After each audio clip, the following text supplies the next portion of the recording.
বাড়িতে ঢুকে এলোপাতাড়ি কুপিয়ে হত্যা করা হয়েছে মসজিদের খতিবকে। স্ত্রী বাবার বাড়িতে গেলে তাকে একা পেয়ে এমন ঘটনা ঘটায় একদল দুর্বৃত্ত। চিৎকার শুনে প্রতিবেশীরা ছুটে গেলে দেখতে পান মাওলানা আমিনুল হক নোমানী নামের ওই ব্যক্তির রক্তাক্ত দেহ। যখন আমি রাস্তা দিয়ে নামাজ পড়ে যাইতেছি, নামাজ পড়ে যাওয়ার সময় দেখি যে একটা ডাক শুনছি বাড়ির দিক থেকে। পাশের ঘরে মহিলা বাড়িছে, বাড়ির পর তারা সে ডাকছি দিতে পর আমি হের কাছে গেছি, যা সে আমার তার আমি জিজ্ঞেস করছি যে কী হয়েছে। পরে হ্যাঁ বলতেছে যে কাকার ভিতরে বাঁচাও বাঁচাও ডাক শুনছে, বাঁচাও ডাক শুনছে। পরে হাফেজ সাহেবের ওই দরজা আছে ওই সাইডটা ঢুকছে। ঢোকার পরে আমি ঢুকছি আর একটা হুজুর ঢুকছে। তিনজনে যখন গেছি যাই দিই যে কাকায় পড়ে রয়েছে। পরে কাকার আমরা ধরছি সবাই ডাকছি করে দিছে। পরে ওই আশেপাশের মহিলারা সবাই আসছে, বাড়ি একবার নিচে রক্তাক্ত অবস্থায় পড়ে রয়েছে। পরে আমরা দৌড়াই যে মেডিকেল নিয়ে আসলাম।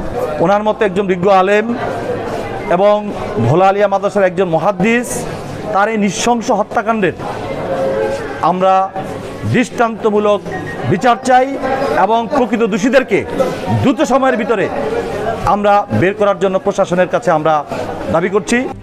RICL TMX, যুগের পর যুগ স্থাপনা থাকে মজবুত। আহত অবস্থায় তাকে উদ্ধার করে চিকিৎসার জন্য জেলা সদর হাসপাতালে নেওয়া হলে রাত 9:30টার দিকে তাকে মৃত ঘোষণা করেন হাসপাতালের কর্তব্যরত চিকিৎসক। পেশেন্টের যখন অ্যাটেন্ড করি তখনই পেশেন্টের পালস বিপি পাওয়া যাচ্ছিল না এবং পেশেন্টের অনেকগুলো স্ট্যাব ইনজুরি ছিল, মাল্টিপল ইনজুরি ছিল।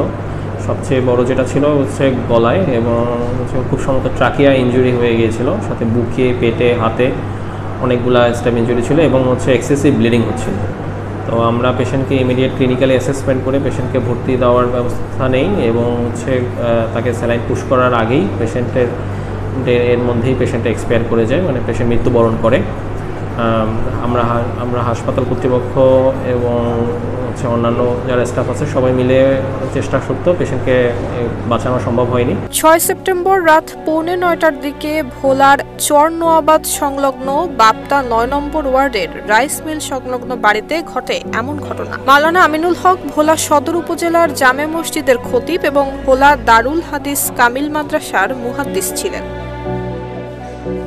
এদিকে হত্যাকাণ্ডে জড়িতদের অতি দ্রুত গ্রেফতারের দাবিতে রাতেই 3 দফায় বিক্ষোভ মিছিল করেছেন আলেম ওলামারা। অন্যদিকে বিষয়টি নিয়ে তদন্ত চলছে, তবে এ ঘটনায় এখনো কাউকে গ্রেফতার করতে পারেনি পুলিশ, এমনটাই জানিয়েছেন ভোলা সদর উপজেলা মডেল থানা পুলিশের ভারপ্রাপ্ত কর্মকর্তা।